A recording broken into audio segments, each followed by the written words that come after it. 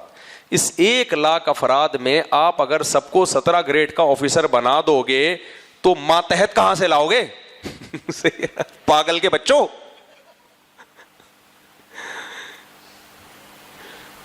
اس کا مطلب وہ 17 گریڈ کی تعلیم تو حاصل کریں گے, لیکن بیچنے انہوں نے ٹماٹر ہی ہیں. بیچنے کیا ہے انہوں نے؟ یہ فطرت متعین کرتی ہے کہ کتنے لوگوں نے آفیسر رینک پہ جانا ہے, کتنے لوگ ٹماٹر بیچیں گے, کتنے مزدور مستری بنیں گے, کتنے سائیکلوں کے پہیوں میں پنچر لگائیں گے. یہ میرے اور آپ کا کام نہیں ہے, یہ فطرت کا بنایا ہوا نظام ہے, اور گروتھ ریشو کے حساب سے یہ اس میں خود کمی بیشی ہوتی رہتی ہے. یہ بالکل ایسے ہی جیسے ہر شخص کہ میرا بچہ ڈاکٹر بنے گا, تو کمبخت علاج کون کرائے گا؟ پھر آ کے تیرا بچہ ڈاکٹر بن کے مکھیاں مارے گا پھر تو. کیا خیال ہے؟ تبھی ہم آبادی کے لحاظ سے دیکھتے ہیں کہ بھی ڈاکٹروں کے لیے اب اگر جاب ہے اچھی تو ہم بچوں کو ڈاکٹر بنا دیتے ہیں. جب ہم دیکھتے ہیں کہ نہیں بھائی ڈاکٹروں کا اتنے زیادہ ہو گئے ہیں, بچہ ڈاکٹر بن کے کچھ بھی نہیں حاصل ہوگا, کیونکہ پھر مریض کم ہو جائیں گے, ڈاکٹر زیادہ ہو جائیں گے, تو پھر آپ کسی اور شعبے میں جاتے ہو. تو جیسے سب کو ڈاکٹر نہیں بنایا جا سکتا, سب کو انجینئر نہیں بنایا جا سکتا, ایسے ہی سب کو اوپر والے رینک پہ لے جانا ممکن ہی نہیں ہے. سب کے 2 بچے ہونا شروع ہو گئے کہ ہم نے دونوں کو پڑھا لکھا کے آفیسر بنانا ہے, تو پڑھ لکھ تو جائیں گے, بنیں گے ٹماٹر ہی بیچیں گے وہ. سمجھ رہے ہو؟ کخ بھی.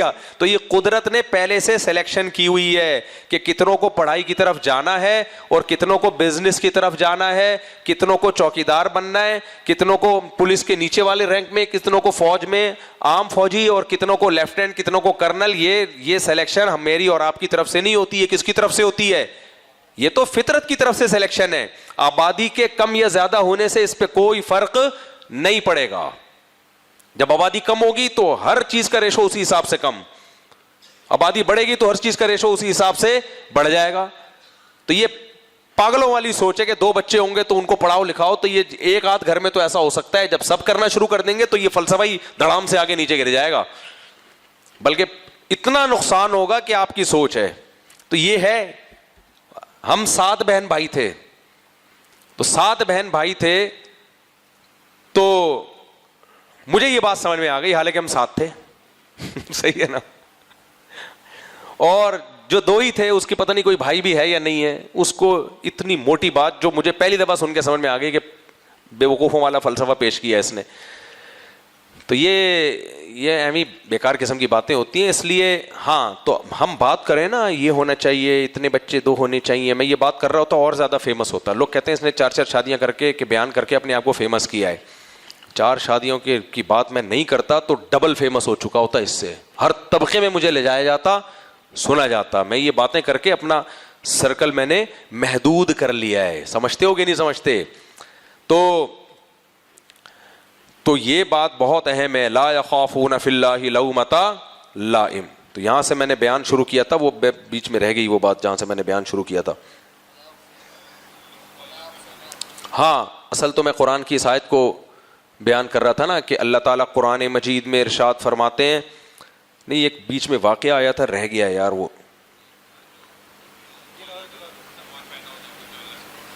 وہ تو آئی تھی.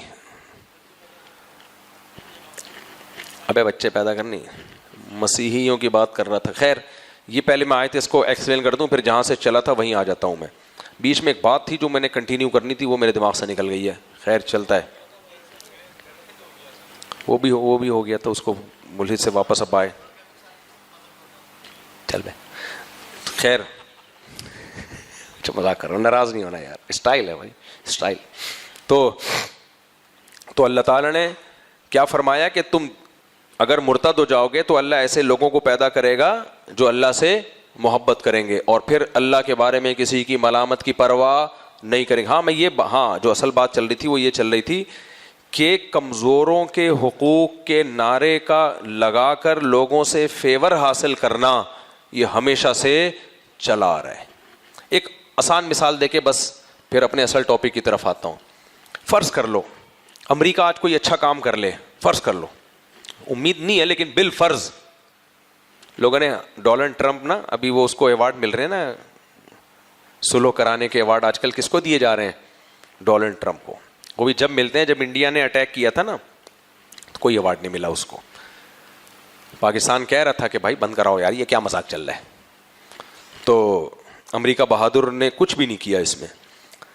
جب پاکستان نے اٹیک کیا ہے تو امریکہ نے آ کے الحمدللہ دونوں کی صلح کرا کے سارا فیور لے لیا کہ یہ امن کا صحرا کس کے سر پہ جانا چاہیے, ہم نے بند کرائی ہے. ہمارے وزیر اعظم نے جا کے بھی ماشاءاللہ سر زبردست. خیر وزیر اعظم جانے امریکہ جانے, لیکن کسی نے بڑی اچھی تصویر بنائی, ڈونلڈ ٹرمپ سفید ٹوپی سر پہ, بڑا ایسا جیسے جمعے کی تیاری میں, اور کسی نے کہا کہ دنیا میں امن کا صحرا حاجی ڈونلڈ ٹرمپ کو جاتا ہے یہ صحرا. بڑا میں نے کہا یار ایسے مزے کی چیز بنائی ہے نا, ایسے جیسے آپ سے زیادہ شریف اس کائنات میں کوئی ہے ہی نہیں. حاجی ڈونلڈ ٹرمپ ایسے نا, یعنی میڈیا نے امیج ایسا بنا دیا ہے کہ ایسا لگ رہا ہے کہ دنیا میں ہر جگہ امن کون کرا رہا ہے, یہی کرا رہے. تو یہ حاجی صاحب ہیں, ہمارے محلے میں نہیں حاجی صاحب ہوتے ہیں, گھریلو جھگڑے سب ان کے پاس لے کے جاتے ہیں. ایسا مجھے بڑی ہنسی آئی, میں نے کہا یار ساری ٹینشن ختم کرنے کے لیے نا 2-3 میمز دیکھ لو پاکستانیوں کی. لیکن ایک مثال دے رہا ہوں, بالفرض امریکہ واقعی سچی مچی میں کوئی اچھا کام کر لے, واقعی کر لے, پتہ ہے مزاج کیا ہے کہ پھر آپ اس کو اپریشیٹ نہیں کر سکتے, نہیں کر سکتے. کیونکہ جو فیشن چل رہا ہے وہ فیشن دنیا میں یہی ہے کہ جس سے محبت ہے اس کے ہر برے کام کو بھی اچھا قرار دینا, جس سے نفرت ہے اس کے کوئی اچھا کر بھی لے بالفرض تو اس کو برا قرار دینا. تو اس خول سے نکلنے کی ضرورت, اس شکنجے سے نکالو اپنے آپ کو. سمجھ رہے ہو کہ نہیں سمجھ رہے؟ اس عذاب سے نکالو اپنے آپ کو میرے بھائی. کسی کے صحیح یا برے ہونے کے فیصلے, کسی کے کام کے اچھے یا برے ہونے کے فیصلے میرے اور آپ کی عقیدت سے نہیں ہوں گے. نا نا نا نا, یہ عقیدت کی چادر اٹھا کے ایک طرف رکھ دو. یہ اس سے ہوگا کہ دلیل کی دنیا میں پلڑا کس کا بھاری ہے. اور اگر آپ کو دلائل کا نہیں پتا تو خاموشی اختیار کرو. ہر چیز میں گھسنے کی نہ شریعت اجازت دیتی ہے, نہ اخلاقیات کا تقاضا ہے کہ ہر معاملے میں ٹانگ اڑاؤ. بھائی نہیں پتا, لا ادری کہنا سیکھو, بھائی ہمیں نہیں پتا. پاکستانیوں کے ساتھ ایک بڑا مسئلہ ہے کہ جب بھی کسی کوئی پنچر لگانے والا ہوگا نا, آپ اس کے پاس جا کے بیٹھ کے سیاسی تبصرہ شروع کر دو, ایسے تبصرے کرے گا, او ہو آپ کو لگے گا بھائی ہٹو بچوں ہو گیا, اگلی دفعہ الیکشن میں اسی کو آنا چاہیے. کخ بھی پتہ نہیں ہوگا, کخ بھی پتہ نہیں ہوگا, اور ایسی بیٹھ کے باتیں پھینک رہا ہوگا. آدمی کہے گا یار اس سے بڑا جاؤ نا چائے کے ہوٹلوں میں, چائے کے ہوٹلوں میں جا کے دیکھو تبصرے کیسے چل رہے ہوتے ہیں. او بھائی تمہیں نہیں پتا تو کیا کرو, اور اگر تبصرہ کرنا ہے تو یوں کہو کہ شاید میرے خیال میں اتنا تبصرہ کیا کرو, بس اس سے زیادہ نہیں. تو میں آیت لے کے چل رہا تھا, قرآن مجید کی آیت ہے کہ اللہ نے فرمایا انا خلقناہم مما یعلمون, ہم نے تمہیں جس چیز سے پیدا کیا ہے ہم جانتے ہیں. تو اس سے صاف پتہ چلتا ہے بھائی اللہ بتا رہے ہیں کہ تمہارا جو میٹیریل ہے نا وہ اس قابل نہیں ہے کہ تمہیں میری نظر میں عزت میں. ہاں اصل میں بیان یہاں سے شروع ہوا تھا, شکر ہے وہ سرا مل گیا مجھے, کہ مذہبی آدمی صرف گیٹ اپ مذہبی نہ ہو, حقیقت میں اللہ کی محبت ہو, اس کی نظر میں کامیابی کی ڈیفینیشن یہ ہے کہ اللہ کہہ دے کہ یہ کیا ہے, یہ ٹھیک ہے, بس یہ سرخرو ہے میری نظر میں. اور ناکام وہ ہے جس کو اللہ کہہ دے کہ یہ سرخرو نہیں ہے. جس کے میں نے مثال دی تھی کہ نبی صلی اللہ علیہ وسلم نے فرمایا کتنے ہی پیغمبر ایسے آئے دنیا میں کہ انہوں نے ابھی دعوت کا کام شروع کیا اور ان کو قتل کر دیا گیا. تو میں یہ بتا رہا تھا کہ بتاؤ دنیاوی قانون کے لحاظ سے ان کو کامیاب سمجھا جائے گا یا ناکام؟ دنیا کے لحاظ سے تو ناکام. بھائی آپ کا جو ہدف ہوتا ہے, آپ کا جو ویژن ہوتا ہے, آپ جب اس ویژن کو پورا ہی نہ کر پاؤ تو ناکام کہلاتے ہو نا. انبیاء کا ویژن کیا ہے؟ دین کی دعوت, لوگوں کو دین پہ لانا. ایک کو بھی نہیں لا پائے اور قتل کر دیا گیا, اور ساری قوم ان کے مخالف تھی کہ نہیں تھی, کسی ایک نے بھی ان کے حق میں آواز نہیں اٹھائی. دنیا میں تو بھائی ناکام سمجھے گئے, لیکن اللہ کی نظر میں وہ کیا ہے؟ کامیاب. تو پتہ چلا کہ بھائی یہ جو آپ موٹیویشنل اسپیکرز کو سن رہے ہو یا گوروں کو سن رہے ہو, سکسیس, کامیابی اور یہ ٹوپی ڈرامے جنہوں نے لگائے ہوئے ہیں, مذہبی آدمی کے اصول اور ضابطے بالکل ان سے ڈفرینٹ. وہ کہتا ہے بھائی اللہ کو خوش کرنا کامیابی, اللہ کو ناراض کرنا ناکامی. بس ہمارے پاس دو لفظوں میں کامیابی اور ناکامی کی ڈیفینیشن ہے. اس لیے مذہبی آدمی پتہ ہے ٹینشن میں جب آتا ہے جب وہ آدھا ادھر ہوتا ہے آدھا ادھر ہوتا ہے. تبھی نبی صلی اللہ علیہ وسلم نے فرمایا ذاق طعم الایمان من رضی باللہ ربا وبالاسلام دینا وبمحمد صلی اللہ علیہ وسلم نبیا. وہ شخص اسلام کی مٹھاس چکھے گا جو اللہ کو اللہ مان لے, پیغمبر کو پیغمبر مان لے اور اسلام کو اپنا دین مان لے. کیا مطلب؟ وہ اپنے آپ کو مکمل حوالے کر دے اسلام کے.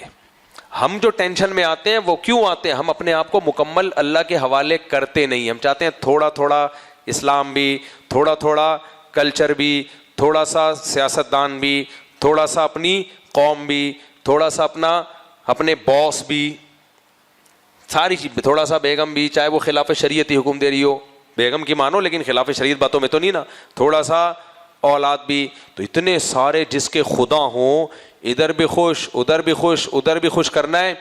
تو ہزاروں تو دل بر ہے کس کس کو دے دل, مصیبت میں ہے جان اور ہم اکیلے اور ہم نے دل بر بہت سارے بنا لیے. تو وہی ٹینشن ہوگی جو 4 بیویوں والے کی ہوتی ہے. کیا خیال ہے بھائی؟ اس کو بھی خوش, اس کو بھی خوش, اس کو بھی خوش, اس کو بھی خوش. تو آپ کی تو 4 کروڑ بیویاں ہیں. پھر 4 والے کی پتہ ہے نا 4 ہی ہے نا. اس کے تو باس کو بھی خوش کرنا ہے, اس نے خاندان کو بھی خوش کرنا ہے, اور اس نے کلچر کو بھی خوش کرنا ہے. تو اتنی چیزوں کو جو آدمی خوش کرنے میں لگا رہے گا تو خوشی کے علاوہ اس کو دنیا کی ہر نعمت مل جائے گی. اور جس نے ہدف بنا لیا بھائی اللہ, بس بھاڑ میں جائے ایسی کی تیسی یار, سمجھ رہے ہو, تو سب سے پہلا فائدہ اس کو پتہ ہے کیا ہوگا؟ خوشی. اس کے سب سے پہلا فائدہ اس کو ہوگا کہ اس خوشیاں اس کی جھولی میں آ کے گر جائیں گی. اور جب اس کو شیطان ٹینشن دے گا نا کہ نہیں فلاں بھی مخالف فلاں بھی مخالف, تو ایک چیز تسلی دیتی ہے, سب سے بڑی تسلی پتہ ہے, دنیا میں سب سے بڑا غم بھی ایک ہے, سب سے بڑی خوشی بھی ایک ہی ہے.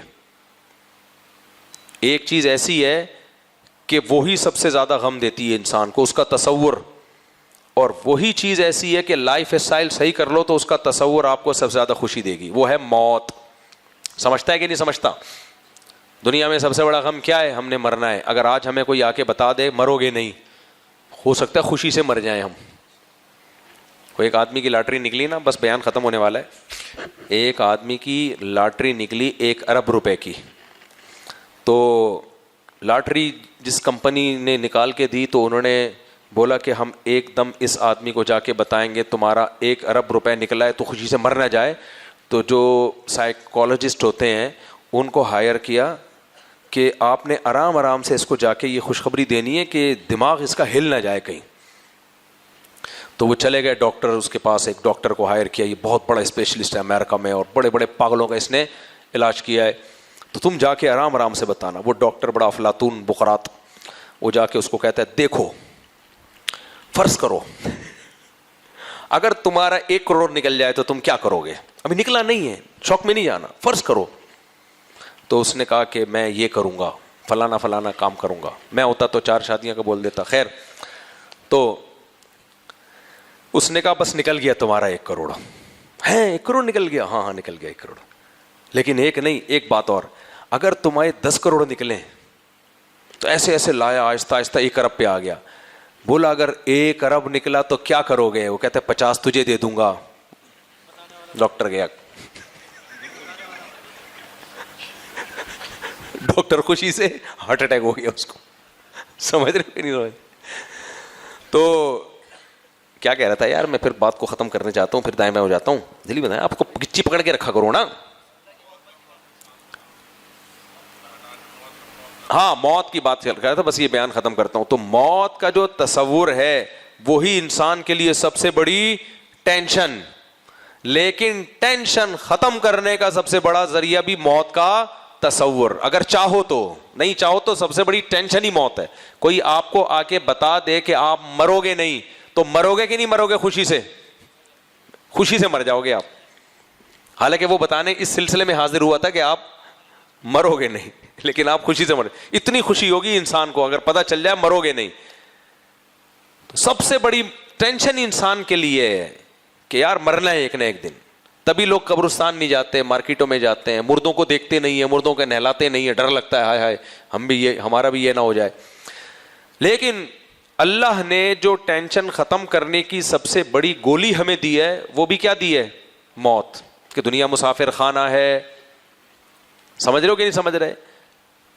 لا یغرنکم الحیات الدنیا، تمہیں دنیاوی زندگی دھوکے میں نہ ڈالے، کیونکہ یہ ختم ہونے والی چیز ہے. جو ختم ہونے والی چیز ہے اس کو انسان زیادہ لیفٹ بولو نہیں کراتا. یہ ایسی سکون کی چیز ہے، اسی بیس پہ لوگ اللہ کی راہ میں اپنی جانیں قربان کر دیتے ہیں. وہ موت جس سے دنیا بھاگتی ہے وہ جا کے اس موت کو گلے لگاتے ہیں کہ یار کل تو مرنا ہے نا، تو آج مر جاؤ، 10 20 30 سال اور زندہ رہیں گے نا، مبارک موت مر جاؤ. یہ وہ جذبہ ہے جو انسان کو شہادت گلے لگانے پر مجبور کر دیتا ہے. اگر پتہ چل جائے نا مرنا نہیں ہے، مسجدیں خالی ہو جائیں گی. سمجھ رہے ہو؟ لوگ شراب کباب میں لگ جائیں گے. موت کا تصور جہاں بہت بڑی ٹینشن ہے وہاں بہت بڑی ٹینشن سے بچانے کا ذریعہ بھی ہے. تو جب بھی کوئی پریشانی ہو دین کی راہ میں، کوئی مشکلات ہو، آپ نے کیا تسلی دینی اپنے آپ کو؟ سب ختم ہو جائے گا بھائی. وہ جو پیغمبر دنیا میں آئے تھے، ہم پیغمبروں سے اعلیٰ ہو سکتے ہیں؟ نہ. وہ پیغمبر دنیا سے چلے گئے، انہیں حسرت ہوگی نا کہ سب ہمارے خلاف ہیں، حالانکہ ہم ان کے لیے پیغمبر سے زیادہ کوئی امت کا خیر خواہ ہو سکتا ہے؟ کوئی خیر خواہ نہیں ہو سکتا. لیکن وہ پیغمبر بھی کیا سوچتے ہوں گے؟ بھائی جانا کس کے پاس ہے؟ اللہ کے پاس. انہوں نے بھی آنا ہے، اللہ وہاں بتا دے گا کون صحیح تھا کون غلط تھا. تو مسلمان کے لیے سب سے دیکھو، ہمیں غم میں دعا بھی سکھائی گئی ہے، اس میں بھی موت سکھائی گئی ہے. انا للہ و انا الیہ راجعون. کوئی بھی غم آئے ہم اللہ کے لیے، جانا کدھر ہے؟ اللہ کے پاس. تو قصہ ہی ختم ہو گیا. کوئی خوش ہو، کوئی ناراض ہے، کوئی خوش ہے، کوئی ٹینشن دے رہا ہے، کوئی ذلیل کر رہا ہے، کوئی عزت دے رہا ہے. عزت دینے والے پہ آدمی اتراتا نہیں ہے، کب تک دے گا عزت بھائی؟ جنازہ پڑھ کے دفنا کے 3-4 دن کے بعد بھول جائیں گے. اتنے بڑے بڑے بزرگ دنیا میں آئے جن کی بڑی عزتیں تھیں، لوگ مرا کرتے تھے، لوگ چاہتے تھے ساری دنیا مر جائے، یہ نہ مریں. مر گئے، دنیا سے چلے گئے، قصہ ختم. تو بھائی یہاں کی تو عزت بھی ایسی چیز ہے جس پہ اترانے کی ضرورت نہیں ہے. آدمی کہتے ہیں ختم ہو جائے گی میرے بھائی، تو فری ہونے اترانے کی، اپنے اوقات سے آگے سوچنے کی کیا ضرورت ہے؟ ٹھیک ہے نا. اور یہاں کی تو ذلت بھی ایسی ہے کہ جس کے بارے میں ٹینشن نہ، اس سے انسان اتراتا ہے نہ زیادہ ڈپریشن میں جاتا ہے. اور خاص طور پہ جو لوگ گھر بناتے ہیں نا، بڑے بڑے گھر سریے ڈال ڈال کے، اتنے موٹے موٹے پلر، ان سے میں کہتا ہوں ایک کام کر لیا کرو، پھر بے شک گھر بناؤ. قریب میں قبرستان میں جا کے کھڑے ہو جایا کرو، بولو اتنا سریا میں نے ڈال دیا، آنا تھوڑے دنوں میں کہاں ہے؟ اسی گھر سے چارپائی اٹھے گی. تو اتنا فری کراؤ گھر کو جتنا بنتا ہے رہنے وہنے کے لیے. پھر وہی بات آ جاتی ہے، لوگ کہتے ہیں اپنا گھر اپنا ہی ہوتا ہے. بالکل اپنا ہوتا ہے، لیکن اپنا ہوتا نہیں ہے. مسئلہ سارا کیا ہے؟ سامنے دیکھیں مفتی صاحب تمہیں کیا پتا اپنا گھر اپنا ہی ہوتا ہے. میں نے کہا بھائی صاحب ہمیں اتنے بیوقوف ہم ہیں نہیں جتنے تجھے لگ رہے. ٹھیک ہے، پہلے یہ تو ثابت کر اپنا ہوتا ہے. تو اپنا ہوتا کہاں ہے؟ ابے دیکھو جنازے دیکھو یار، ہم نے دیکھا ہے نا، گھر بنایا رہنا، تبھی تو لوگ دعا دیتے ہیں گھر بنا لیا اللہ کرے رہنا نصیب ہو. اس لیے کہتے ہیں بہت سے بناتے ہیں رہنا نصیب نہیں ہوتا. اولاد نہیں کم بخت رہتی جس کے لیے بنایا ہے، وہ لڑ رہے ہوتے ہیں ٹھا ٹھا کر کے نا، وہ لڑ رہے ہوتے ہیں آپس میں. تو بناؤ بھائی، کس نے منع کیا ہے؟ دلی لگاؤ. یہ پھر شو نہیں مارا کرو میرا گھر میں، مجھے اس سے بہت گھن آتی ہے. مجھے جب آپ کہتے میرا گھر ہے میرا گھر، میں کہتا ہوں بس کر یار بس کر. اتنا سریا تو نے اس میں ڈال دیا، اپنی ہڈیوں میں تو نے سریا بالکل بھی نہیں ڈالا. ہڈیوں میں سریا ڈال دیتا، گھر جھونپڑی کا ہوتا، وہ پھر بھی زیادہ اچھا تھا. تو بناؤ، اگر اللہ نے بہت زیادہ پیسہ دیا تو بنا لو گھر. لیکن یہ سوچا کرو ایسا بکواس ہے. تبلیغ میں یہ سکھایا جاتا ہے نا، دیر آر 2 types آف مٹی. تبلیغ بھی اب ایڈوانس کر رہا ہوں میں بھائی. انگلش آ رہی ہے نا ہر جگہ. امام صاحب دعا مانگ رہے تھے، اللہ ہماری تمام پرابلمس کو حل فرما دے. دعا سچی مچی کی بات. تو میں نے کہا یار اب اگلے 10-20 سال میں ہوگا تمام پرابلمس کو سولو فرما دے. تو یہ چلے گا دعاؤں میں بھی، انگلش ہر جگہ انگلش آئی جا رہی ہے، تو یہاں بھی ایسا ہی ہے. ہاں پڑی مٹی، تبلیغ والے کہتے ہیں مٹی کی دو قسمیں، کھڑی مٹی پڑی مٹی. پڑی مٹی یہ ہے، کھڑی مٹی ہے جو بلڈنگوں میں بن گئی ہے مٹی. میرے بھائی اللہ کہتے ہیں کہ سب چیزیں فَيَذَرُوهَا قَاعًا صَفْصَفًا، ایک زلزلہ آئے گا تمہاری بڑی بڑی عمارتیں سب پڑی مٹی بن جائیں گی. صحیح ہے نا؟ کیا بن جائیں گی؟ تو زیادہ فری ہونے کی ضرورت نہیں ہے. بس وہ لطیفہ سنا کے بیان ختم کر رہا ہوں. یہ فری ہونے کا مطلب، وہ ایک چوہے کی شادی تھی نا، شیر کی شادی تھی، اس نے بولا کہ کوئی نیچ گھٹیا خاندان کا جانور نہیں آنا چاہیے. جو بھی یہ کہہ رہا ہو نا میرا گھر میرا بنگلہ میری گاڑی، اس کو یہ لطیفہ سنایا کرو، اس کو یہ لطیفہ سنایا کرو. تو ایک وہ تھا شیر کی شادی تھی، اس نے کارڈ بانٹے اور لومڑی کو بولا دیکھ کارڈ تقسیم کر، لیکن گھٹیا خاندان کا کوئی گھٹیا جانور میری شادی میں نہیں آنا چاہیے.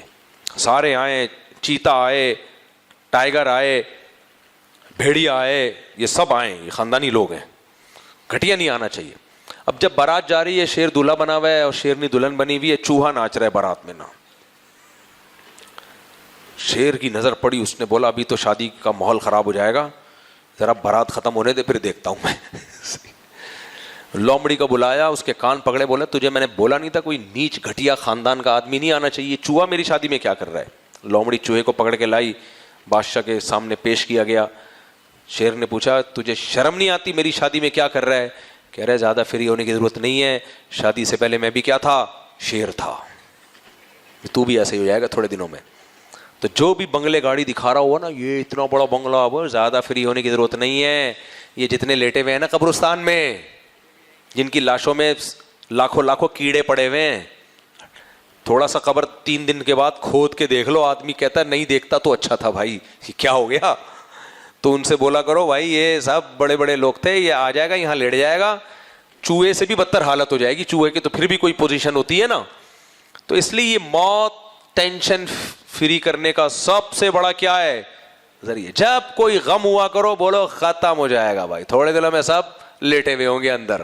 تو اس لیے ٹینشن لینے کا ہے ہی نہیں. ٹینشن ہمیشہ دیا کرو، لیا مت کرو. کسی سے قرضہ لے لیا، ٹینشن ہو رہی ہے، پارسل کر دو. کیسے؟ وہ آیا پیسے دو، بولو نہیں ہے، ٹینشن فوراً کیا ہو جائے گی؟ وہاں ٹرانسفر ہو جائے گی. جو اللہ تعالیٰ یہ والی بات یہ تھی مزاح تھی، یہ حقیقت نہیں ہے. چوہے والی بات بالکل حقیقت ہے. اللہ تعالیٰ سمجھنے کی عمل کی توفیق عطا فرمائے. اللہ، چرس بیچنا حرام ہے؟ سوال پوچھا ہے. چرس بھی اگر حرام نہیں ہے تو پھر کیا چیز حرام ہوگی میرے بھائی؟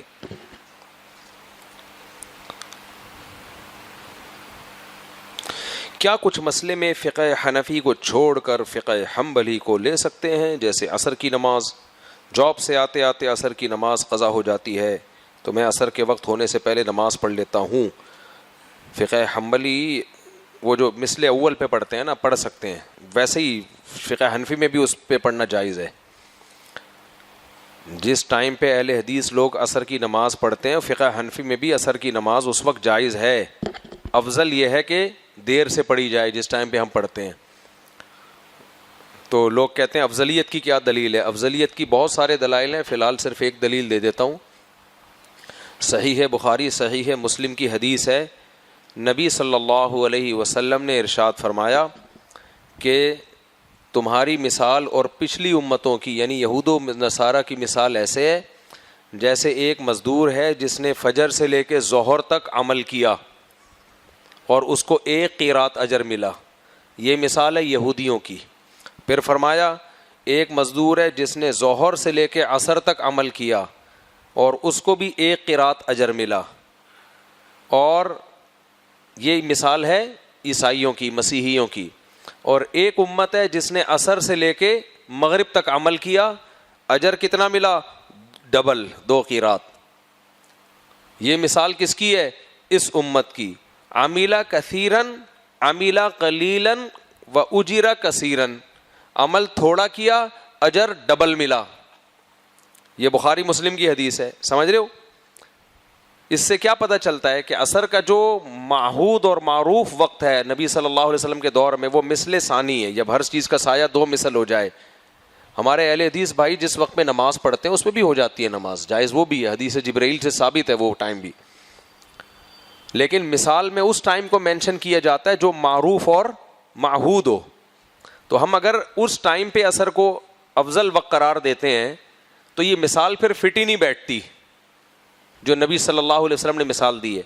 اس لیے کہ پھر ظہر اور عصر کا وقت اور عصر اور مغرب کا وقت تقریباً برابر ہو جائے گا.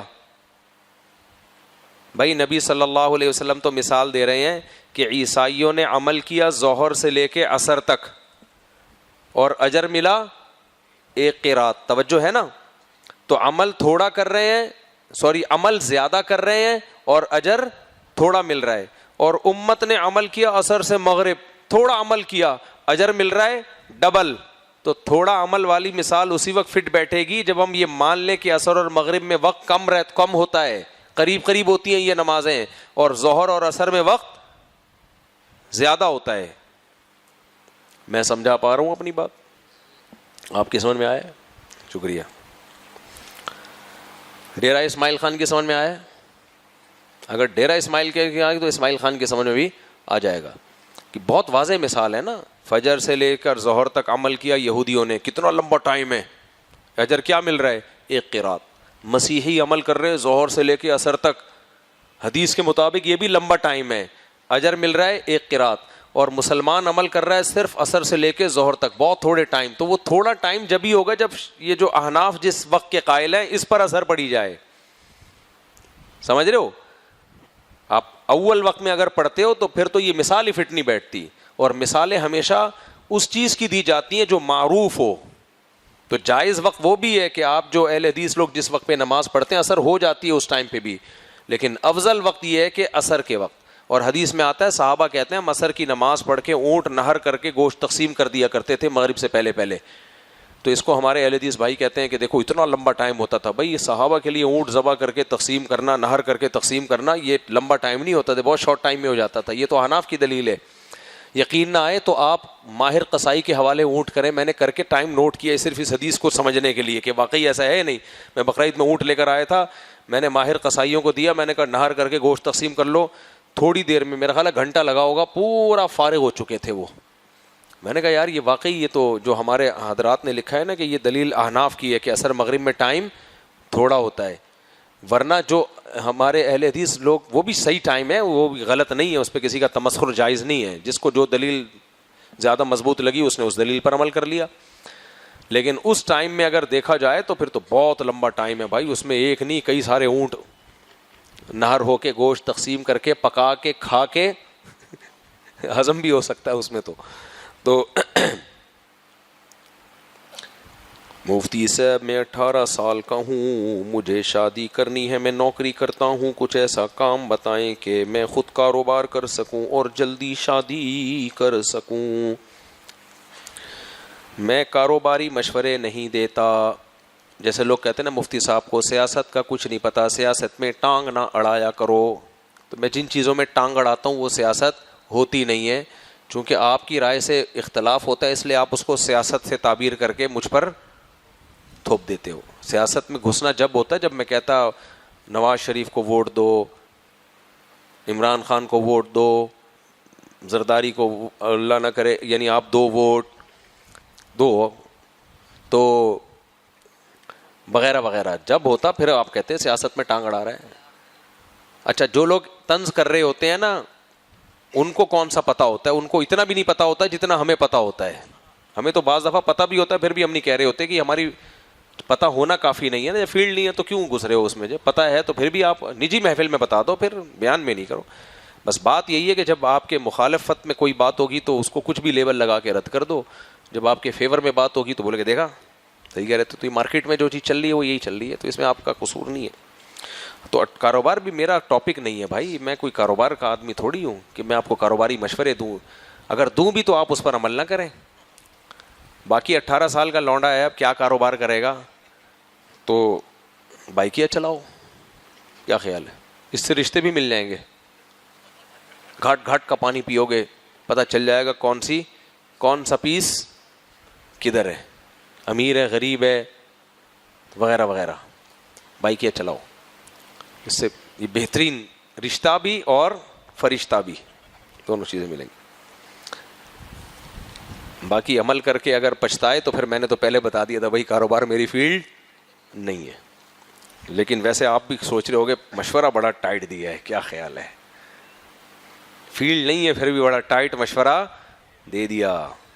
بائکیا میں بھی بڑا پیسہ ہے بھائی, فیلڈ ہوتی تو پھر کتنا اچھا مشورہ دیتا. محراب مسجد کے اندر ہے یا نہیں؟ برائے مہربانی تفصیل سے بتا دیں. مسجد کے اندر ہی آتا ہے بھائی. ہمارے علاقے میں علماء کا اختلاف ہو گیا, کہتے ہیں اندر ایک کہتے ہیں باہر ہے. علماء کا اختلاف جب بھی ہوا کرے نا تو کسی کو برا بلا مت کہا کرو, اپنی زبان کو خراب مت کرو.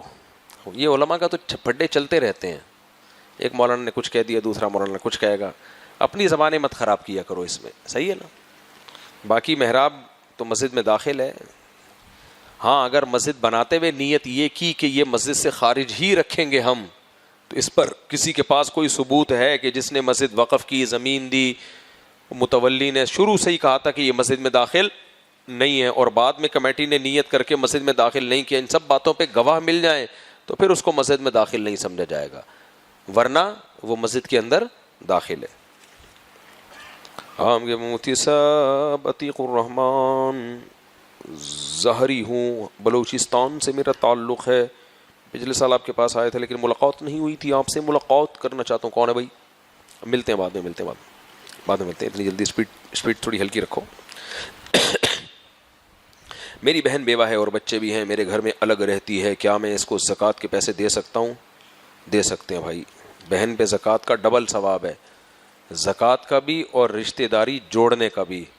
اور بہن کو جب زکوٰۃ دو تو زکوٰۃ کہہ کے مت دو, دل میں نیت کر لو کہ زکوٰۃ ہے, اور سامنے اس کو ہدیہ کہہ کے دو, دل میں ضرور نیت کرو. مفتی صاحب موسیٰ یا عیسیٰ نام رکھنا کیسا ہے؟ غرض بچے کا ان دونوں میں سے کوئی ایک اچھا نام رکھنا ہو, کون سا رکھیں؟ سارے اچھے نام ہیں, موسیٰ بھی عیسیٰ بھی بھائی, دونوں نام اچھے ہیں. فضیلت موسیٰ علیہ السلام کی حضرت عیسیٰ سے زیادہ ہے, تو اس بیس پہ کوئی موسیٰ رکھ لے تو اور اچھا ہے. لیکن 4 پیغمبروں کی فضیلت اہل سنت والجماعت کا عقیدہ ہے کہ باقی تمام پیغمبروں پر زیادہ ہے. سب سے زیادہ فضیلت محمد صلی اللہ علیہ وسلم سید الانبیاء. آپ کے بعد سب سے زیادہ فضیلت ابراہیم علیہ الصلاۃ والسلام کی, جن کی ملت کی اتباع کا نبی کو حکم دیا گیا ہے. تیسرے نمبر پہ سب سے زیادہ فضیلت حضرت موسیٰ علیہ الصلاۃ والسلام کی, چونکہ قرآن نے جس اہتمام سے حضرت موسیٰ کا ذکر کیا ہے اس اہتمام سے کسی پیغمبر کا تذکرہ نہیں کیا. سب سے زیادہ قرآن میں نام موسیٰ بہت زیادہ ہے نام. اور چوتھے نمبر پر حضرت عیسیٰ ابن مریم, ان کی فضیلت اس لیے زیادہ ہے کہ صاحب کتاب پیغمبر تھے, وہ تو ہے ہی. قرب قیامت میں اللہ تعالیٰ نے اسلام کو دنیا میں غالب کرنے کے لیے جس پیغمبر کا انتخاب کیا وہ پیغمبر حضرت مسیح علیہ السلام ہے. سمجھ رہے ہو کہ نہیں سمجھ رہے؟ وہ پیغمبر کون سے ہیں؟ تو یہ کم فضیلت نہیں ہے, یہ انتخاب کسی اور پیغمبر کا بھی ہو سکتا تھا, لیکن جو آخری دین ہے اسلام, اس کو پروموٹ کرنے کے لیے, دنیا میں غالب کرنے کے لیے, نبی صلی اللہ علیہ وسلم جس مقصد کے لیے دنیا میں آئے اس کی تکمیل کے لیے ہزاروں سال, سینکڑوں سال حضرت عیسیٰ علیہ السلام کو آسمانوں پہ زندہ رکھا گیا ہے. آسمانوں پہ زندہ اٹھا کے, اور تاکہ قرب قیامت میں ان کو نازل کیا جائے اور ان کے ذریعے سے دین کو دنیا میں غالب کیا جائے. سمجھتے ہو کہ نہیں سمجھتے؟ تو یہ بہت زیادہ فضیلت ہے, تھوڑی فضیلت نہیں ہے. ہاں غامدی صاحب اس کے منکر ہیں, کہتے ہیں کوئی عیسیٰ علیہ السلام آسمانوں پہ زندہ نہیں ہے. وجہ اس کی ہے کہ منکر حدیث ہیں غامدی صاحب, وہ حدیث کا انکار کرتے ہیں. اب غامدی صاحب کو جو منکر حدیث کہا جائے تو وہ کہتے ہیں نہیں, میں تو منکر حدیث نہیں ہوں. تو وہی اور کیا دلیل ہوگی منکر حدیث ہونے کی کہ آپ اتنی واضح حدیثیں ہیں کہ بخاری مسلم کی حدیث ہے لَيُوشِكَنَّ أَن يَنزِلَ فِيكُمُ ابْنُ مَرْيَمَ حَكَمًا وَعَدْلًا فَيَكْسِرُ الصَّلِيبَ وَيَقْتُلُ الْخِنزِيرَ وَيَضَعُ الْجِزْيَةَ, ضرور بھی ضرور تم پر عیسیٰ ابن مریم نازل ہوں گے.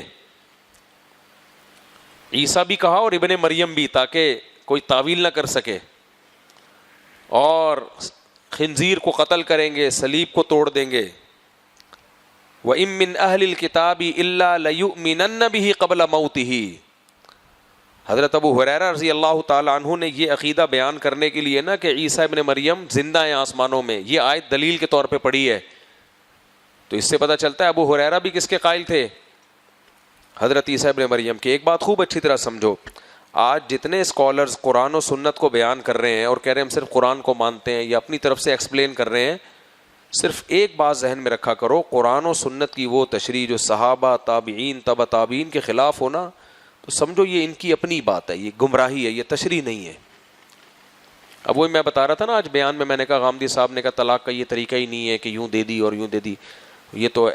بھائی آپ ایسی تشریح کر رہے ہو, ہمارے پاس کتنی حدیثیں ہیں سندوں کے ساتھ. عبداللہ بن مسعود کے پاس ایک شخص آیا طلاق دے کے, انہوں نے فرمایا ہو گئی, حالانکہ غصے میں تھا. عبداللہ بن عباس کے پاس آیا, غصے میں تھا, ہو گئی ہے. تو یا تو یہ سارے غلط تھے یا غامدی صاحب غلط ہیں.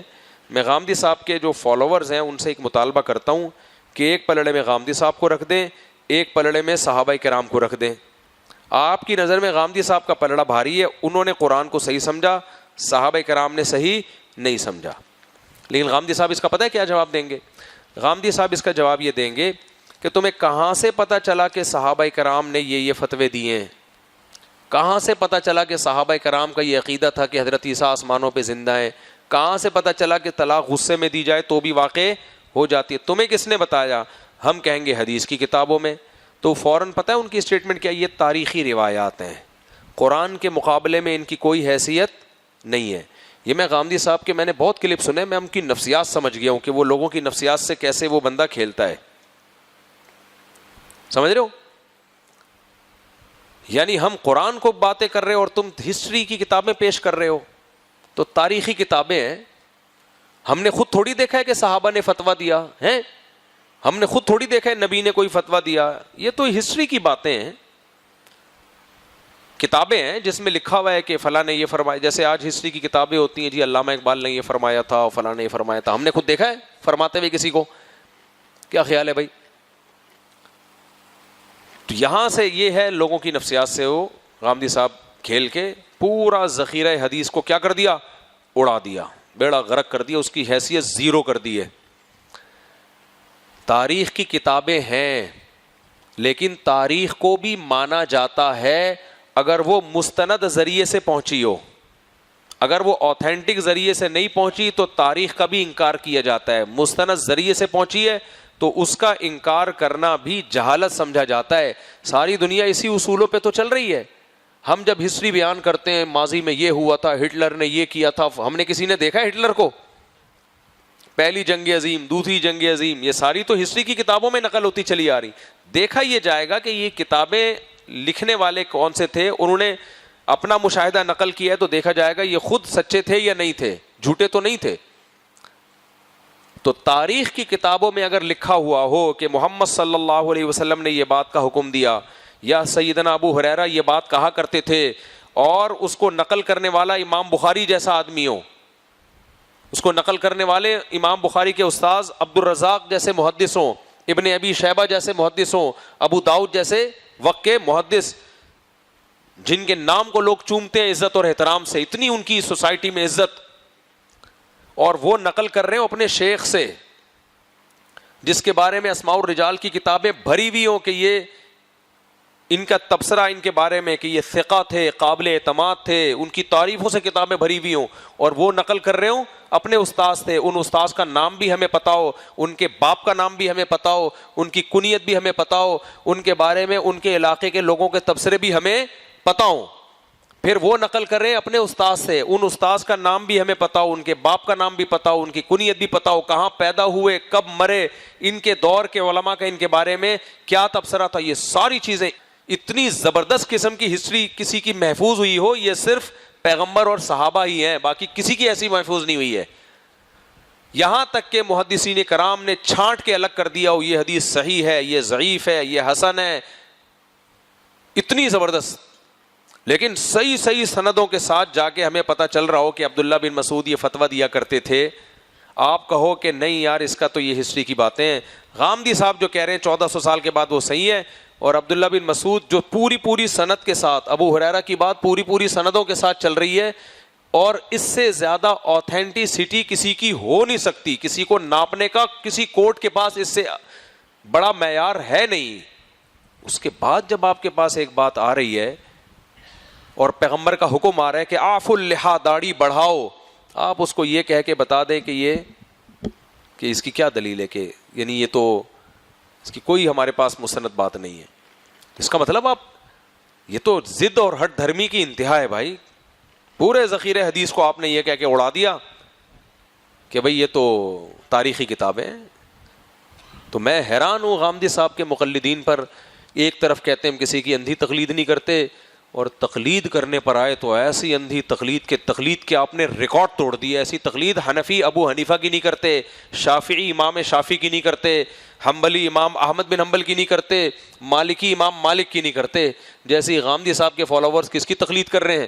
غامدی صاحب. ایک ترازو کے پلڑے میں عبداللہ بن عباس، عبداللہ بن مسعود اور ابو ہریرہ اور معاذ بن جبل اور ابو درداء رضی اللہ عنہ، عبداللہ بن عمر، حضرت عمر، ابو بکر صدیق، ان سب کے اقوال کو جو سندوں کے ساتھ چلے آ رہے ہیں وہ رکھا، خود نبی کے اقوال کو رکھا جائے. ان کو یہ کہہ کے اڑا دیا یہ تاریخ کی کتابیں ہیں بھائی، جبکہ وہ پوری سند تاریخ ہے، لیکن مستند تاریخ ہے. نبی کی بات بیان کی جا رہی ہے جس کو رد کرنے کا آپ کے پاس کوئی دلیل آپ کے پاس نہیں ہے. تو ماننا پڑے گا نبی نے یہ فرمایا اور غامدی صاحب یہ فرما رہے ہیں. عبداللہ بن عباس کے پاس ایک شخص آیا طلاق دے کے، میرے چچا نے طلاق دی ہے اور شدید ندامت ہے اس کو. تو انہوں نے فتویٰ دے دیا کہ اس کوئی فائدہ نہیں ندامت سے. ابو داؤد میں حدیث موجود ہے صحیح سند کے ساتھ. تو غامدی صاحب نے کہہ دیا غصے میں نہیں ہوتی. تو میں لوگوں سے جو غامدی صاحب کو فالو کر رہے ہیں طلاقیں دو، غامدی صاحب سے فتویٰ لو، اپنے ضمیر کو تم مطمئن کر لو گے. خدا نہیں چھوڑے گا، خدا کی قسم تمہیں قیامت کے دن وہ نہیں چھوڑے گا. اللہ کہے گا کہ یہ سارے جو صحابہ تابعین تبع تابعین سے جو سلسلہ چلا آ رہا ہے یہ سب ایسے ہی تھے. ایک بندہ تمہیں ملا ہے جس کی پوری داڑھی بھی نہیں ہے. یار نبی نے فرمایا تو ہے نا داڑھی رکھو. کم از کم اتنی محبت تو ایک مذہبی اسکالر کو اسلام سے ہونی چاہیے کہ چلو یار میں نہیں مانتا فرض، لیکن نبی کا خود نبی کی بھی تھی، نبی کا حکم بھی ہے. اتنا تو یہ عمل نہیں ہوتا ان لوگوں سے، اتنا عمل نہیں ہوتا. اور ایسے اسلام کے ٹھیکیدار بنے ہوئے ہیں، وہ بھی غلط وہ بھی غلط. میں نے ایک جگہ بات کی تو تواتر سے ثابت ہے. تو ایک نے غامدی کے کوئی فین تھے، انہوں نے نیچے تجزیہ کیا ہوا تھا کہ عیسائی مذہب بھی تو جو ان کے باطل چیزیں چلی ہیں وہ بھی تو تواتر سے چلی آ رہی ہیں. اگر امت کے جمہوری کو دیکھنا ہے تو پھر تو عیسائیت کے جمہور کو، عیسائی اپنے جمہور کو دیکھتے ہیں، یہودی اپنے جمہور کو دیکھتے ہیں. تو کیا مطلب اکثریت اگر گمراہ ہو جائے تو ہم بھی گمراہ ہو جائیں گے؟ نا نا نا، اکثریت کو نہیں دیکھنا ہم نے. بھائی عیسائی اور یہودیوں کی مثال ہمارے سامنے مت دو. یہ وہ مذہب ہیں جن کی حفاظت کا اللہ نے قیامت تک کے لیے وعدہ نہیں کیا. ان میں اکثریت کیا پوری امت بھی غلط ہو سکتی ہے، جبکہ اس قرآن کی اللہ نے حفاظت کا وعدہ کیا، اس دین کی حفاظت کا، کیونکہ نیا نبی نہیں آئے گا. یہاں امت گمراہی پہ جمع نہیں ہو سکتی. اس کے بارے میں قرآن بھی موجود ہے اور احادیث بھی موجود ہیں. تو یہاں اگر کوئی کہا جاتا ہے نا امت ایک طرف ہے، امت غلط نہیں ہو سکتی، تو اس پہ یہ یہودیوں کی مثالیں نہیں فٹ کی جائیں گی کہ یہودی بھی تو غلط ہو سکتے ہیں. بھائی یہودی ہو سکتے ہیں کیونکہ نئے نبی نے آنا تھا. نبی صلی اللہ علیہ وسلم تو آخری نبی ہیں، آپ کے بعد کوئی نبی تھوڑی آئے گا. تو آپ یہ امت غلط نہیں ہو سکتی. تو میں بات کو سمیٹ کے بس ایک بات پہ ختم کرتا ہوں، پھر اگلے سوال کی طرف چلتا ہوں. خوب اچھی طرح سمجھ لو کہ اس امت میں انڈیویجولی کسی کے فتوے کو مانا جا ہی نہیں سکتا، یہ ہو ہی نہیں سکتا. اس امت میں جب بھی کوئی مفتی فتویٰ دیکھا تو پوچھا جائے گا کہ پہلوں نے یہ فتویٰ دیا ہے کہ نہیں دیا. کیونکہ اسلام ایک اکیلے شخص پہ نازل، نبی پہ تو نازل ہوا ہے صلی اللہ علیہ وسلم پہ، پیغمبر کے بعد کسی ایک اکیلے پہ نہیں نازل ہوا. پیغمبر کے بعد اس اسلام کو سمجھنے والے ہر دور میں بہت سارے لوگ رہیں گے. لہذا جب بھی کوئی یہ کہتا ہے نا کہ یہ میری رائے ہے، بے شک پوری امت دوسری طرف ہے لیکن میرا یہ اوپینین ہے، تو آگے جانے کی ضرورت ہی نہیں ہے. بولو بھائی پوری امت گھاس نہیں کھا سکتی، تو اکیلا گھاس کھا سکتا ہے. یہ نہیں ہو سکتا کہ ہم چاروں ائمہ کو، صحابہ کو، تابعین کو، اسلاف کو، سب کو بولے انہوں نے کچھ بھی نہیں سمجھا، آپ نے سمجھا ہے. تو یہ نہیں ہو سکتا بھائی. یہ تو پھر اسلام پہ اعتراض ہوگا کہ اللہ نے ایک بندے کو سمجھا دیا باقیوں کو نہیں سمجھایا. یہ تو پھر اسلام محفوظ تھوڑی ہے. اور اس بندے کے جاتے ہی وہ بھی ختم. میں کوئی ایک اکیلے غامدی نہیں ہے، میں غلط ہو سکتا ہوں، میں نہیں کہہ رہا میں ہی صحیح ہوں، لیکن سارے علماء غلط اور سارے ابھی ایک آپ نئی چیزیں مارکیٹ میں لاتے رہتے ہو. ہر دفعہ کوئی عدت کے حکام سارے کو بیڑا غرق کر دیا. عدت اسلام کیا کہتا ہے؟ عورت 3 مینسز عدت گزارے گی، کہتا ہے کہ نہیں کہتا؟ 3 حیض عدت گزارے گی عورت. والمطلقات یتربصن بانفسہن 3 قروء. طلاق یافتہ عورتیں 3 حیض عدت گزاریں گی.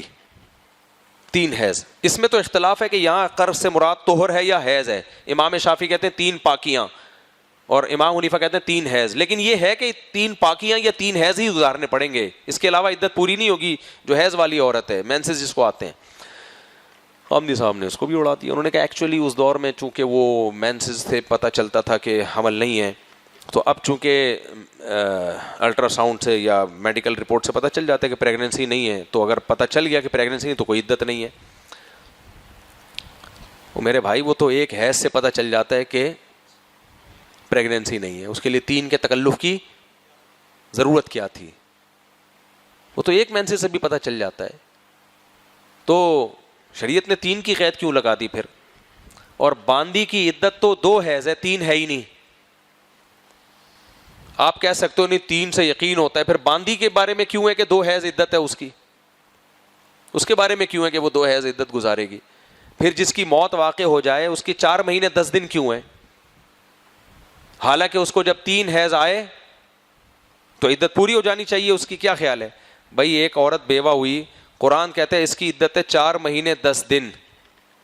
حالانکہ پہلا حیض آئے گا پتہ چل جائے گا پیٹ میں بچہ نہیں ہے, دوسرا حیض آئے گا پھر بھی پتہ چل, تیسرا حیض آئے گا نہیں, شریعت کہہ رہی ہے نہیں 4 مہینے 10 دن مکمل کرنے اس نے. تو اس سے پتہ چلتا ہے یہ عدت کے احکام توقیفی ہیں. توقیفی کا مطلب اس میں عقل اور رائے کا دخل نہیں ہے. ان کو کہتے ہیں امر تعبدی. بطور عبادت اللہ نے ہمیں کچھ احکام دیے ہیں کہ تم اللہ کے غلام ہو, جیسے کہا گیا ویسے عمل کرو. اس کو امر تعبدی کہتے ہیں شریعت میں, کہ ہم اللہ کے بندے, ہم پر اللہ کی عبادت فرض ہے. تو کچھ احکام اللہ نے ایسے دے دیے جس کی لاجک سمجھ میں آئے نہ آئے کرنا ہے ہم نے. یہ بالکل ایسے شیطان کو اللہ نے حکم دیا آدم کو سجدہ کرو, شیطان کی کھوپڑی میں یہ بات آئی نہیں کہ میں کیوں سجدہ کروں بھائی, تو آئے نہ آئے بھائی تیرے سجدہ تو تجھے کرنا پڑے گا. ابراہیم علیہ السلام کو اللہ نے حکم دے دیا بیٹے کو ذبح کرو, دے دیا کہ نہیں دے دیا؟ پھر بھی ذبح کرنا پڑا ابراہیم علیہ السلام کو. تو اس کو کہتے ہیں امر تعبدی. تو عدت کے حکام کے بارے میں علماء لکھتے ہیں کہ شریعت میں جب عدت کے حکام پہ غور کیا جائے تو اس میں ہمیں کچھ ایسی پیچیدگیاں نظر آتی ہیں جن کا ہمارے پاس کوئی جواب نہیں ہے سوائے اس کے کہ حکم ایسے دیا گیا ہے بس. مثال کے طور پر اب حکم دیا جا رہا ہے کہ ایک عورت 4 مہینے 10 دن عدت گزارے, لیکن جو حمل والی عورت ہے ادھر شوہر کی وفات ہوئی, 1 منٹ کے بعد بچہ پیدا ہو گیا, 1 منٹ میں اس کی عدت ختم. اب سوال پیدا ہوتا ہے بھائی یہ تو اس سے تو یہی پتہ چلتا ہے کہ عدت کا حکم اس لیے تھا تاکہ پتہ چل جائے کہ پیٹ میں بچہ ہے یا نہیں. اب اس کے بچہ ہو گیا تو ظاہر ہے نہیں ہے, لیکن پھر سوال پیدا ہوتا ہے پھر 4 مہینے 10 دن کیوں انتظار کروائے جا رہے ہیں بھائی؟ وہ تو 3 مہینے میں پتہ چل جائے گا, 3 حیض آئیں گے پتہ چل جائے گا کہ بچہ پیٹ میں نہیں ہے. پھر بوڑھی عورتیں جو حیض و نفاس سے مایوس ہو چکی ہیں, قرآن کہہ رہا ہے واللائی یئسن من المحیض من نسائکم, وہ عورتیں جن کو حیض آنا بند ہو گیا, بڈھی ہو گئی. جب عورت کو حیض آنا بند ہو جائے تو بچے کا چانس ہی ختم ہو جاتا ہے. ان کی عدت بھی قرآن کہہ رہا ہے کہ طلاق کے صورت میں 3 مہینے ہیں اور موت کی صورت میں 4 مہینے 10 دن. تو اس سے صاف پتہ چلتا ہے بھائی یہ امور تعبدیاں ہیں, توقیفیاں ہیں, یہ اللہ کی طرف سے آرڈرز ہیں جن کو آپ نے فالو کرنا ہے.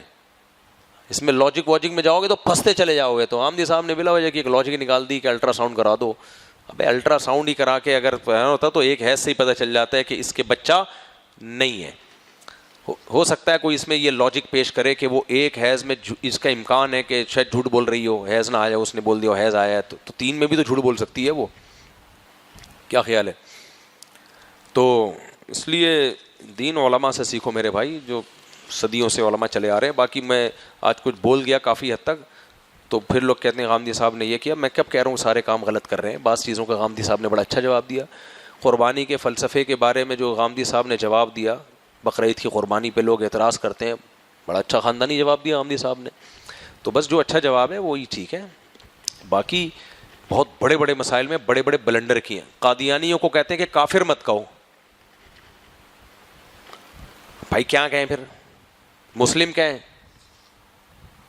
کہہ رہے بس ان کی جو رائے ہے ہم مسلم ہیں. ہم کون ہوتے ہیں؟ ہم کوئی ٹھیکیدار تھوڑی ہے کسی کو کافر کہنے کے, لہٰذا ہم کون ہوتے ہیں کہنے والے؟ آپ بڑے مزے سے قادیانیوں کو فیور دے رہے ہو آپ. بہت مزے سے فیور دے رہے ہو. ہم کون ہوتے ہیں کسی کو, جس کو اللہ کافر کہہ رہا ہو تو ہم کیوں نہیں اس کو کافر بولیں گے؟ ہاں جہاں ہمیں خود کنفیوژن ہے کہ پتہ نہیں کافر ہے یا نہیں, تو وہاں احتیاط کا تقاضا ہے, کسی کو کافر مت بولو. تبھی یہ جو علماء, بعض مولوی لوگ بیٹھ کے وہ بھی کافر, ان کے ہم بھی خلاف ہیں کہ یار تم کون ہوتے ہو کافر کہنے والے, یہ تو اللہ فیصلہ کرے گا. لیکن جہاں اللہ نے فیصلہ کر دیا ہو, اللہ نے کہا نا قل یا ایھا الکافرون, اللہ نے کافروں کو کیا بولا ہے. اور میں غامدی صاحب سے کہتا ہوں چلو ہم کافر نہیں بولتے, غیر مسلم تو بولنے دو نا. قادیانی کیا ہے؟ غیر مسلم. کافر نہیں بولتے, آپ کا ہم خیال کر لیتے ہیں آپ کے نظریے کا. ان کو تو اس سے بھی چڑ ہے کہ آپ کون ہوتے ہو کسی کو غیر مسلم کہنے والے. تو یہ پھر زیادتی ہے میرے بھائی. نبی صلی اللہ علیہ وسلم کی نبوت کا, ختم نبوت کا انکار کر دیا. ختم نبوت کا انکار چھوٹا جرم تھوڑی ہے, اس لیے کہ جب آپ نے ختم نبوت کا انکار کیا تو نیا نبی پرانے نبی کی نبوت کو کینسل کر دیتا ہے. نئے نبی جو بات کہے گا اگر وہ پرانے نبی کے خلاف ہو تو فالو کس کو کیا جائے گا؟ نئے نبی کو. تو آپ نے تو نبی صلی اللہ علیہ وسلم کی حیثیت ختم کر دی جو اللہ نے آپ کو اعزاز دیا ہے, اور ایسے لوگوں کے بارے میں آپ کہہ رہے ہیں ان کو غیر مسلم بھی نہ کہو. تو کیا کہیں ہم؟ مسلم کہیں. دو ہی چیزیں ہوتی ہیں, یا مسلم ہوگا یا غیر مسلم ہوگا. تو آپ یہ بلا وجہ فیور دینے کی کوشش کر رہے ہو. یہ جو اتنا زیادہ وہ اوڑھ لیتے ہیں نا تکلفات کی چادر, اس سے انسان میں تکبر پیدا ہونے کا خطرہ ہوتا ہے. جیسے ہو ویسے نظر آؤ. حضرت مفتی تقی عثمانی صاحب جیسے اندر سے ہیں نا ویسے ہی ہیں, باہر سے بھی ویسے ہی نظر آتے ہیں. حضرت مولانا یوسف جہانوی شہید رحمۃ اللہ علیہ سے ہم ملتے تھے پہلے جا کے, شہادت سے پہلے. شہادت کے بعد تو ملنا ذرا مشکل ہو گیا, تو اس سے پہلے ہی ملیں گے نا. اتنے صاف ستھرے سیدھے لوگ تھے یار, یہ سیدھے لوگ تھے. میں پہلی دفعہ جب حضرت مولانا یوسف جہانوی شہید رحمۃ اللہ کی خدمت میں گیا نا, تو ہمیں ملاقات کا ٹائم ہی نہیں مل رہا تھا. میرے ساتھ میرے ایک ریلیٹیو بھی تھے, ہم دونوں بالکل 17-18 سال ہماری عمر ہوگی. تو بڑی مشکل سے ٹائم ملا. ہم جب گئے تو انہوں نے پوچھا کہ کیوں آئے ہو. وہ کام کر رہے تھے, کچھ کتاب لکھ رہے تھے, اور منہ میں پان بھی تھا ان کے, پان بھی کھاتے تھے. ایسا سفید نورانی چہرہ ان کا, ایسی خوبصورت بڑی داڑھی اور وائٹ کلر کے کپڑے خوبصورت, ایک پگڑی باندھی ہوئی تھی. بیٹھے ہوئے اپنا علمی کام کر رہے تھے, کوئی تحریر لکھ رہے تھے. ہم گئے تو پہلے ہم یوں بیٹھے رہے. ہم نے کہا حضرت دیکھیں گے. تو حضرت نے ہماری طرف نظر اٹھائی, کہا کیوں آئے ہو؟ ہماری قسمت خراب, ہم نے کہہ دیا زیارت کے لیے آئے ہیں. ہم کہہ دیتے کوئی مسئلہ پوچھنا ہے یا کوئی بات کرنی ہے, ہم نے کہہ دیا زیارت کے لیے. انہوں نے کہا ٹھیک ہے. مطلب ان کہتے کرتے رہو زیارت, آئے ہو نا وہ کرو, مجھے کام کرنے دو, اپنا کام کر رہے. بس وہ اتنا خیریت پتہ ہے کس ٹائم پہ پوچھتے, جب پان کی پیک انہوں نے ڈالنی ہوتی تھی اگال دان میں, یوں کرتے پان کی وہ پیک اس میں ڈالتے اور کہتے اور سب سیٹ چل رہا ہے, یعنی مطلب یہ کہ سب خیریت ہے. ہم نے کہا جی پھر ٹھیک ہے. پھر تھوڑی دیر میں پان, کہاں رہتے ہیں آپ لوگ؟ ہم نے کہا جی وہاں رہتے ہیں. اچھا ماشاء اللہ. ہم بیٹھے ایک دوسرے کو دیکھ رہے ہیں. ہم نے کہا بھائی یہ کیا ہو رہا ہے؟ مجھے یاد ہے میرے وہ دوست بھی بیان سنتے ہیں, ادھر ہی آتے ہیں, تو وہ بھی بڑے ہو گئے, بچے دار ہو گئے ماشاء اللہ. ہم باہر نکل کے کلابازیاں کھا رہے تھے ہنس ہنس کے. ہم نے کہا بھائی یہ کیا ہوا ہے آج ہمارے ساتھ, یہ ہمارے ساتھ ہوا کیا ہے؟ تو ان کے جو خادم تھا اس نے کہا تم لوگوں نے کیا بولا اندر جا کے؟ ہم نے کہا ہم نے تو پوری لسٹ تیار کر رکھی تھی کہ یہ بھی پوچھیں گے, یہ بھی پوچھیں گے, یہ بھی پوچھیں گے. تو اس نے کہا تم نے بولا کہ؟ ہم نے کہا ہم نے بولا زیارت کے لیے آئے. کہہ رہے جو وہ بولتا ہے نا زیارت کے لیے آئے ہوں, تو پھر ان کا ایٹیٹیوڈ یہی ہوتا ہے, کر لو زیارت بھائی, میں تھوڑی زیارت کے لیے بیٹھا ہوا ہوں یہاں پہ تمہاری. بڑا اچھا لگا میں. تو چند ہی دنوں بعد بیچارے شہید ہو گئے یار. ہمارے ہاں علماء دیوبند میں پتہ ہے کیا ہے, شہید ہوتے رہو, پھر تعریفیں کرتے رہو, ہائے ہائے بیچارے بہت اچھے تھے, چلے گئے دنیا سے, کوئی بات نہیں, اللہ کا دین ہے قیامت تک رہے گا. پھر اطلاع آتی ہے آج فلاں کو بھی بم سے اڑا دیا, ہائے ہائے ہائے ہائے یہ کیا ہو گیا, بہت اچھے تھے, اللہ تعالیٰ مغفرت فرمائے. یہ نہیں کہ جو بچ گئے ہیں اب ان کو بھائی سیکیور کرو یار, انتظار کر رہے ہیں ان کا نمبر کب آتا ہے. ٹھیک ہے, یہ چل رہا ہے مارکیٹ میں. مارکیٹ میں جو چیز چل رہی ہے میں صرف وہ بتاتا ہوں آپ کو. یہ بتا دیں کہ والدین کی اطاعت کس طرح کرنے کی ضرورت ہے. اگر آپ کو اپنی مرضی کا کوئی فیصلہ کرنا ہے لیکن والدین بولیں کہ جس طرح ہم کہہ رہے ہیں اس طرح کرنا ضروری ہے. دیکھو نارمل حالات میں تو والدین کی اطاعت واجب ہے, لیکن آپ کی جو پرسنل لائف ہے, آپ کی پرسنل کچھ چیزیں ہیں جو ہر انسان کے بنیادی حقوق ہیں, اب مثال کے طور پر آپ کا پراٹھا کھانے کا دل چاہ رہا ہے, ابا نے بندوق رکھی ہوئی ہے کہ تو پراٹھا نہیں کھائے گا, تو ڈبل روٹی کھائے گا, تو یہ اطاعت نہیں ہے, یہ ابا کی ضد ہے. اطاعت تو یہ ہوتی ہے, ابا کہہ رہے ہیں بیٹا مجھے پانی لا دو, میں آپ جاؤ پانی پلاؤ ابا کو. ابا کہتے ہیں یہ گیس کا بل آیا ہوا ہے, پیسے بھی میں دے رہا ہوں, جا کے جمع کرا دو, تو آپ جا کے جمع کراؤ بھائی آپ اس کو. ابا کہہ رہے ہیں میرے پاؤں دبا دو, مجھے تکلیف ہو رہی ہے, پاؤں دبانے سے مجھے ذرا خوشی ملتی ہے, آپ پاؤں دبائیں. ابا کہہ رہے ہیں بیٹا میں گھر میں اکیلا ہو گیا ہوں, تنہائی محسوس کر رہا ہوں, کبھی میرے پاس بھی آگے بیٹھ جائے گا تو بیٹھ جائے گا. لیکن ابا کہہ رہے ہیں ڈبل روٹی کھائے گا, پراٹھا نہیں کھائے گا. تو یہ ایک مسئلہ, یہ کوئی پھر مینوفیکچرنگ فالٹ کہتے ہیں اس کو, یہ کچھ اور مسئلہ ہے. تو اسی طرح آپ کو ایک لڑکی بالکل زہر لگ رہی ہے, دل ہی مائل نہیں ہو, آپ کو وہ جمشید لگ رہی ہے, ابا کہہ رہے ہیں تو یہاں شادی کرے گا. آپ ابا کو کہو ابا میرا بالکل اس کے لیے فیلنگ ہی نہیں ہے, بعض ایسے ہوتی ہیں فیلنگ ہی نہیں ہوتی آدمی کی, نہیں یہیں کرے گا. تو بھائی آپ نے اس کے ساتھ جو بھی رہنا ہے نا, جو بھی آگے کاروائی ہوگی وہ آپ کی فیلنگ پر ہوگی, وہ ابا کی فیلنگ پہ تھوڑی ہوگی. اب یہاں اسلام یہی کہتا ہے بھائی اولاد پہ, بیٹی پہ بھی زبردستی نہیں کر سکتے آپ, بیٹی پہ بھی زبردستی نہیں کر سکتے. بیٹا تو وہ تو ویسے بھی لڑکا ہے, لیکن باپ یہاں بھی اس بیٹی پہ زبردستی کر رہا ہوتا ہے. مولانا عبد الغنی پھول پھوری رحمۃ اللہ علیہ میرے شیخ کے شیخ تھے. میرے شیخ مفتی رشید احمد صاحب کے شیخ کون تھے؟ مولانا عبد الغنی پھول پھوری رحمۃ اللہ علیہ, بہت اللہ والے بزرگ تھے, بہت ذکر کیا کرتے تھے. تو سندھ میں ان کا کوئی مرید تھے, کوئی سندھ سے تعلق تھا ان کا, وہ آئے اور کہنے لگے میں اپنی بیٹی کی شادی آپ سے کرنا چاہتا ہوں. تو حضرت نے فرمایا میں تو 70 سال کا ہو گیا, آپ اپنی بیٹی کی شادی مجھ سے کر رہے ہیں, اس کی عمر کتنی ہے؟ انہوں نے کہا 16 سال کی عمر ہے. تو حضرت نے فرمایا بہت زیادہ فرق ہے ایج میں, میں 70 سال کا, اس کی عمر 16 سال کی, تو آپ کیوں کر رہے ہیں؟ تو اس نے کہا حضرت مجھے آپ سے بہت زیادہ عقیدت ہے, محبت ہے, آپ میرے پیر ہو, میں اس لیے کر رہا ہوں.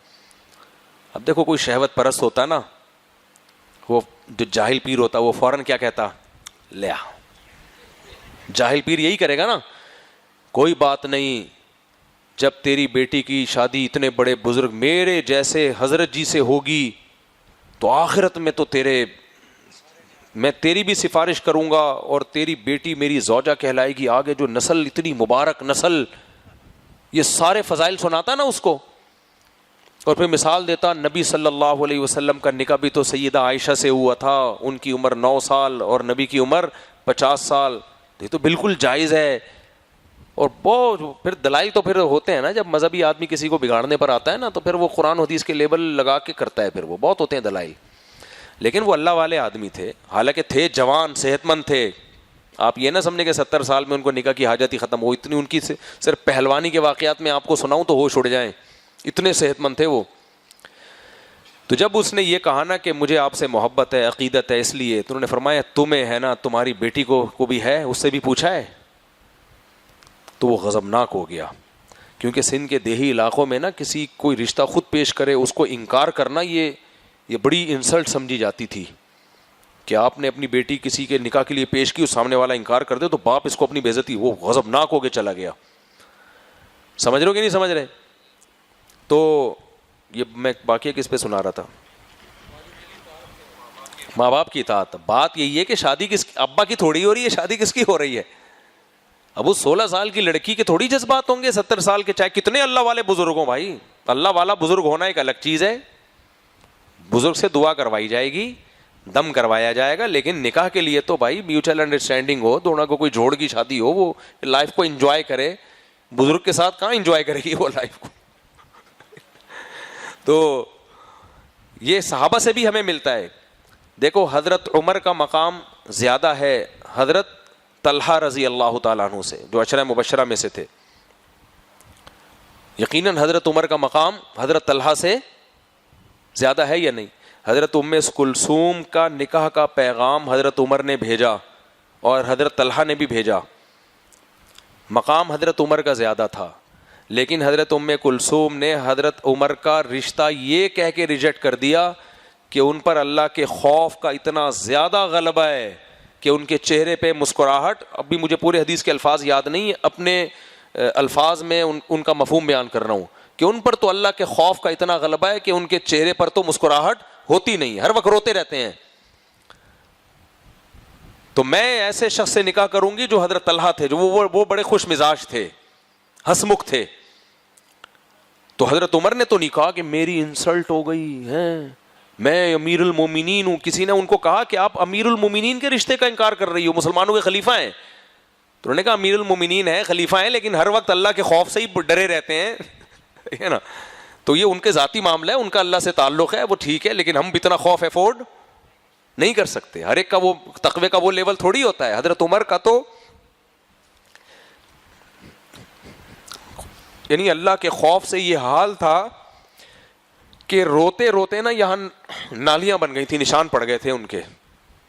اتنا زیادہ رویا کرتے تھے نا حضرت عمر کہ ان کے جو راوی کہتے ہیں ان کے یہاں کیا تھے، نشان پڑ گئے تھے. اور فجر کی نماز میں بعض دفعہ قرآن کی تلاوت کرتے اتنا روتے تھے، اتنا اللہ کا خوف کا غلبہ ہوتا تھا کہ راوی حدیث کے بیان کرتے گر جایا کرتے تھے. نماز پڑھاتے پڑھاتے اٹھا کے لے جاتے تھے لوگ ان کو. تو میرے بھائی یہ تو ان کا ذاتی مسئلہ ہے نا، لیکن یہ تو فضیلت ہے آخرت کے لحاظ سے. لیکن بیوی کیسے گزارا کرے گی بھائی؟ کیا خیال ہے؟ اور پھر تقوی اتنا تھا کہ گھر میں راشن اتنا تھوڑا راشن، خود بھی غربت میں، گھر والوں کو بھی غربت میں. تو ہر شخص ہر لحاظ سے کسی خاص شخص کے لیے پرفیکٹ نہیں ہوتا. تو حضرت ام کلثوم نے انکار کر دیا، بولا بھائی اللہ کا اتنا خوف کا ان پر غلبہ ہے. دوسرے جو حضرت طلحہ تھے وہ بھی صحابی تھے، لیکن وہ کیا تھے، وہ خوش مزاج، یعنی ان پہ اتنا خوف کا غلبہ نہیں تھا. خوش مزاج تو حضرت عمر بھی تھے، لیکن ان پہ اتنا خوف کا غلبہ نہیں تھا. انہوں نے کہا ان کے نکاح کو ترجیح دوں گی میں. تو یہ ہوتا ہے. تو اس لیے ابا اماں کی اطاعت ایسی چیزوں میں جس میں آپ کو اللہ نے کوئی بنیادی حقوق دیے، تبھی حضرات فقہا نے یہ مسئلہ بیان کیا ہے کہ آپ سفر کرنا چاہتے ہو نا اگر کہیں، تو ماں باپ آپ کو سفر سے نہیں روک سکتے. کیونکہ مردوں کے لیے سفر کرنا یہ ایک تعلیم کے لیے، تجارت کے لیے اور دنیا کو سمجھنے کے لیے یہ ان کی زندگی کا حصہ ہے. اگر ماں باپ اپنے بیٹوں کو روک دیں کہیں بھی نہیں جا سکتے، یہ بھی یہیں رہنا ہے، تو بیٹے کی زندگی تو تباہ ہو جائے گی، کچھ بھی نہیں کر سکے گا دنیا میں. تو یہ صدیوں پہلے فقہا نے لکھ دیا کہ اگر بچہ سفر کرنا چاہ رہا ہے تو ماں باپ اس کو سفر سے روک نہیں سکتے، الا یہ کہ سفر میں موت کا خطرہ ہو، وہ ایک الگ بات ہے. تو تجارت کا سفر، یہاں ایک ہی بیٹا ہے اور سفر کرنے سے ماں باپ کی زندگی کو کوئی رکھوالا نہیں ہے تو پھر ایک الگ بات ہے. نارملی وہ سفر سے نہیں روک سکتے. اسی میں کہتا ہوں کہ بچہ نہیں ڈاکٹر بننا چاہتا، ماں باپ گن پوائنٹ پہ ڈاکٹر بنا رہے ہیں اس کو، تو یہ بھی ناجائز ہے بھائی. جو کرنا چاہ رہا ہے اس کو پھر وہ کرنے دو.